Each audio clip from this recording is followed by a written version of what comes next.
ఈ బిజినెస్ ఎంతమంది కొత్త వాళ్ళు వచ్చారు first time? Wow. So first time వాళ్ళ గురించి నేను చెప్తున్నాను, కొంచెం బ్యాక్గ్రౌండ్ చెప్తాను. ఈ బిజినెస్ రావడానికి ముందు నేను ఇక్కడ కూర్చున్న మళ్ళీ సార్ బీసీడీ 3.5 లక్షలు తీసుకుంటాడు. ఎట్లా కూర్చున్నాడు మా శ్రీనివాస్ సార్, అలసిపోయాడు. ఆయన ముగ్గురు ఒకే దగ్గర డ్రైవర్గా పనిచేసే వాళ్ళము. సో మెరూన్ క్యాబ్లో ఆ టైంలో మా లైఫ్ ఎట్లుంటుందంటే పొద్దున్న లేచిన్స్ అన్ని ఒకటే ఒక టెన్షన్. ఎట్లా అంటే ఎవ్రీ మినిట్ టెన్షన్ ఉంటుండే. పొద్దున్న లేచినామంటే పొద్దుగల్లా మాకు ఎయిర్పోర్ట్ బుకింగ్ పడుతుంది, అంచి 600-700 వస్తాయి. మళ్ళీ ఆడికే కస్టమర్ హైదరాబాద్కి వస్తే 600-700 వస్తాయి, 1500 అని చెప్పి మొక్కుకొని పూజ చేసి ప్రేయర్ చేసుకొని బయటకు వెళ్తాం.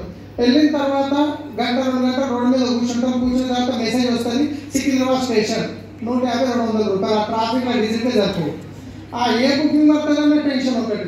ఒకవేళ బుకింగ్ పడ్డది, సరే ఎయిర్పోర్ట్ పడ్డది, కస్టమర్ తీసుకొని వెళ్తున్నాం. వెళ్ళేటప్పుడు మా పక్కన ఇంకో పక్క బండి వెళ్తుండే. నాకంటే ముందు పోయి లైన్ ఉంటే నాకంటే ముందు మళ్ళీ పికప్ దొరుకుతాయని చెప్పి కాంపిటీషన్ మళ్ళీ ఆయన ఓవర్టేక్ చేసుకుంటారు. టెన్షన్ పోయి కస్టమర్ వదిలేసి గురికొచ్చి మళ్ళీ లైన్లో కూర్చుంటాడు. లైన్లో కూర్చున్నాక మళ్ళీ 2-3 గంటలు వెయిట్ చేసినాక మళ్ళీ ఎయిర్పోర్ట్ ఫ్లైట్ రాగానే కస్టమర్ బ్యాగ్ పెట్టుకొని వస్తుంది. సో హైటెక్ సిటీ దొరికితే బాగుండే, గచ్చిబౌలి దొరికితే బాగుండే, షామిపేట దొరికితే బాగుండే. ఎందుకంటే పెద్ద ఇన్కమ్ దొరుకుతుంది. చిన్నగా వచ్చి 600 అనుకోండి, 6,300. అంటే పొద్దున్న లేచిన్స్ అంటే ఇంటికి వచ్చిందాక టెన్షన్. మరి అంత అయిపోయింది, హైదరాబాద్కి వచ్చిన హైదరాబాద్ చేరుకుని పడుతున్నాం. ఆడి మనకి ఎయిర్పోర్ట్కి మళ్ళీ ఇంటికి పోవాలి. ఇప్పుడు కొద్దికి శ్రీకాకుళం అవుతుంది. హైటెక్ సిటీ దొరుకుతాయి బాగుంటే చక్కగా ఉప్పలు దొరుకుతుంది. మళ్ళీ ఉప్పలకి ఇంటికి ఎంపీ పోవాలి, అదొక టెన్షన్. ఇట్లా మా జీవితంలో ఎప్పుడు టెన్షన్ ఉంటుండే. కానీ ఈరోజు చూస్తే మా లైఫ్ ఎంత పీస్ఫుల్ అయిపోయిందంటే నిజంగా జస్ట్ ఒక డిసిషన్ తీసుకున్నాం. ఏం చేసాం? డిసిషన్ తీసుకున్నాం. మార్కెట్ బిజినెస్కి వచ్చినప్పుడు నమ్మకం లేకుండే. ఫస్ట్ టైం అరుణా కుమారి మేడం చెప్పినప్పుడు ఇలాంటి ఎన్నో వస్తుంటాయి పోతుంటాయి అని చెప్పేసి నెగిటివ్గా ఉన్నాము. ఏదో జబర్దస్తి ప్రోడక్ట్ ఇస్తే వాడుకొని ఓకే బాగుంది అని చెప్పేసి ప్రోడక్ట్ తెచ్చుకున్నాం. తెచ్చుకున్న తర్వాత ఇక మంచిగా అనిపించినాక ఒప్పుకుంటాం. కడుపు లాగుతుంది ఎవరికైనా. రాత్రి 10 గ్లాసులు నీరు తాగి, మాకు 5 గ్లాసులు నీరు తాగి వండుకోండి. పొద్దున ఎడిగిపోతాం, ఎడిగిపోవాలి బాగా తింటూ వాళ్ళు అవునా కదా. మరి ప్రోడక్ట్ మంచిగా ఉన్నది కడుపు లాగా కదా. మా వైఫ్కి డైరెక్ట్ సెల్లింగ్ అంటే తెలియదు, నెట్వర్కింగ్ అంటే తెలియదు.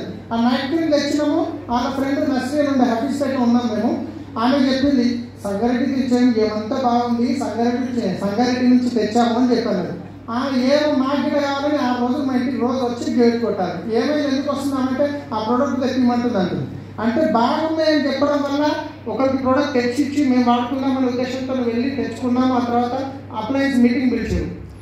అప్లయన్స్ మీటింగ్ పిలిచి అప్పుడు ఎంత 15 మంది ఇంద్రవీ సార్ ఇంట్లో మీటింగ్ జరుగుతుండే, 10-12 మంది 15 మంది. సంగారెడ్డిలో జరుగుతుండే 10-15 మందితో. అంతకంటే పెద్ద మీటింగ్ ఉండేవి కావన్నమాట.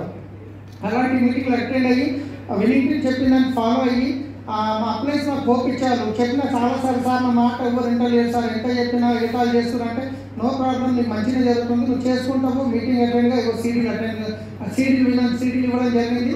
దాంతో మేము నాలెడ్జ్ పెంచుకొని ఎవరైనా నో అన్నారంటే బాధపడేవాళ్ళం కాదు. ఎస్ ఒక నో అన్నారంటే మాకు తొందరగా సక్సెస్ వస్తుంది అనే ఉద్దేశంతో ఎక్సైటెడ్ అయ్యి మీటింగ్కి వచ్చే వాళ్ళము. చేస్తూ ఈరోజు ఎంత సంతోషం ఏంటంటే మా టీంలో ఆల్రెడీ ఒక Purushottam Dasu sir already Mercedes Benz car తీసుకోవడం జరిగింది. ఆ తర్వాత మా ఫ్రెండ్ శ్రీనివాస్ సార్. సో ఒకప్పుడు మేరు క్యాబ్లో ఎల్లో ప్లేట్ వెహికల్లో తిరిగేది. కానీ ఈరోజు ఆయన ఇంచుమించు 65 లక్షల పైన కార్, ఇంచుమించు 65 లక్షల పైన కార్ తీసుకున్నాడు. పక్కనే ఉంది, రన్లో ఉన్నది, అంటుంది. సో ఒకసారి అర్థం చేసుకోండి ఎందుకు చెప్తున్నా అంటే రేపు కార్లు రాబోతున్నాయి. తర్వాత మా అప్లైన్ ఫస్ట్ స్టార్ట్ చేసింది లగ్జరీ కార్ ఎవరంటే మా గ్రేట్ అప్లైన్ ఇద్దరు పిలుస్తారు, BMW, రైట్. సో ఇంకా చాలా కార్లు వచ్చేవి ఉన్నాయి. సో మీకు ఇంకా వస్తాయి. నమ్మకం పెట్టుకొని 2 ఇయర్స్ కమిట్మెంట్తో నిలబడండి. చేయాల్సింది ఏం లేదు, ప్లాన్ చెప్పాలి. ప్లాన్ చెప్పిన తర్వాత డెమో చూపించిన తర్వాత ప్రోడక్ట్ ఇస్తాం, తీసుకుంటారు, వాడతారు. మరి ఆ వాడిన తర్వాత వాళ్ళు బిజినెస్ చేస్తారా చేయాలని ఎట్లా తెలుస్తుంది? ఇప్పుడు ఇలా కేబుల్ ఉంది కదా, ఈ కేబుల్లో కరెంట్ ఉందా సార్? కిరణ్ సార్ ఉన్నదా? ఇక్కడ పోయ్యా ఇక్కడ కరెంట్ ఉందా? కరెంట్ ఉందా? ఇలా ఉందా? ఇప్పుడు తెలుస్తుందా? తెలియదు, నేను ముట్టుకుంటే తెలియదు. కరెంట్ ఉన్నది ఎట్లా తెలుస్తుంది? లోపల ఎట్లా తెలుస్తుంది? టెస్టర్ పెడితే లైట్ వస్తే కరెంట్ ఉంది, లేకుంటే లేదు. అవునా కదా? మరి ప్లాన్ చెప్పారు, డెమో చూపించారు, ప్రోడక్ట్ ఇచ్చారు. మరి వాళ్ళు బిజినెస్ చేస్తారా చేయరా ఎట్లా తెలుస్తుంది? టెస్టర్ బాగుంటుందా? ఒక మీటింగ్ ఇవ్వండి, వచ్చి వాటి బిజినెస్ చేస్తారు, రావట్లేదు అంటే